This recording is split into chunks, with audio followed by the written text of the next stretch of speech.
ಈ ಸಂಸ್ಥೆ ಜೊತೆಗೆ ನನಗಿರತಕ್ಕಂಥ ಒಂದು ಆತ್ಮೀಯ ಸಂಬಂಧ, ನನಗೆ ಏನೋ ಒಂದು ಹೇಳಬೇಕಂತ ಇವತ್ತು ಒಂದು 2 ನಿಮಿಷ ಅಲ್ಲ, 1 ನಿಮಿಷ ಜಾಸ್ತಿ ಆಗ್ಬೋದು ಅಂತ ಅನಿಸುತ್ತೆ. ಈ ಸಂಸ್ಥೆ ಪ್ರಾರಂಭ ಮಾಡಲಿಕ್ಕೆ ನಮ್ಮ ಜೊತೆಗೆ ಸತ್ಯನಾರಾಯಣ ಅವರು ಮತ್ತು ಮಿಸಸ್ ಅವರು ಬಂದಾಗ ನನಗೆ ಡೌಟ್ ಆಯಿತು. ನಮ್ಮ ಸಣ್ಣ ಹಳ್ಳಿಯಲ್ಲಿ ಅವತ್ತಿಗೆ ಸ್ಕೂಲ್ಗಳು ಇಲ್ಲಿ ಬಸ್ಸಿಂದ ಕರ್ಕೊಂಡು ಒಂದು ಪೈಪಾಟು ನಡೀತಿದೇನ್ರಿ ಅಂತ ನನಗೆ ಅನಿಸಿತ್ತು. ಆದ್ರೂ ಆಯಿತು, ಒಳ್ಳೆ ಪ್ರಯತ್ನ ಪಡ್ತಾ ಇದ್ರಿ, ತಡಿ, ನಾವು ಸಹಕಾರ ಎಲ್ಲೋ ಕೂಡ ನಿಮ್ಗೆ ಇರ್ತದೆ ಅಂತ ಹೇಳಿದ್ವಿ. ಮತ್ತು ಪಾಪ ಅವರು ಏನು ಮಾಡಿಕೊಂಡ್ರು ಏನೋ ಗೊತ್ತಿಲ್ಲ, ಸಂಸ್ಥೆಯನ್ನು ಪ್ರಾರಂಭ ಮಾಡಿದ್ದಾರೆ.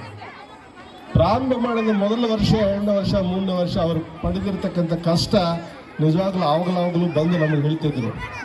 ದುರ್ದೈವ, ಯಾವುದೇ ಒಂದು ಒಳ್ಳೆ ಒಂದು ವಿದ್ಯಾ ಕೊಡ್ತಿರ್ತಕ್ಕ ನಮ್ಮ ಕ್ಯಾಂಪಿಗೆ ಬಂದಾಗ, ನಮ್ಮ ಕ್ಯಾಂಪ್ನಲ್ಲಿ ಇರ್ತಕ್ಕಂಥವ್ರೆ ಕೆಲವೊಂದು ಮಂದಿ, ಬಹುತೇಕ ಅವತ್ತಿಗಿನ ಇನ್ಸ್ಟಿಟ್ಯೂಷನ್ ಇದೆ, ಅವರು ಮತ್ತು ಏನೋ ಒಂದು ಬಂದು ಸ್ವಲ್ಪ ತೊಂದರೆ ಕೊಡ್ಲಿಕ್ಕೆ ಶುರು ಮಾಡಿದಾಗ ಪಾಪ ಅವ್ರ ಮನೋಧೈರ್ಯಕ್ಕೆ ನಾವು ಹೇಳಿದ್ವಿ, ಸರ್ ನೀವೇನು ಹೆದರಕ್ಕೆ ಹೋಗ್ಬಿಡ್ರಿ, ಯಾವುದೇ ಸಂದರ್ಭ ಬಂದರೆ ವಿದ್ಯಾ ಒಂದು ನೀವು ಇಲ್ಲಿ ಕಲಿಸ್ಲಿಕ್ಕೆ ಬಂದಿದ್ದೀರಿ, ಒಳ್ಳೇದು ಮಾಡಲಿಕ್ಕೆ ಬಂದಿದ್ದೀರಿ, ನಿಮ್ಮ ಜೊತೆಗೆ ಸದಾ ನಾವು ಇಡ್ತೇವೆ ಅಂತ ಹೇಳಿ ಭರವಸೆ ಕೊಟ್ಟಿದ್ದೀವಿ.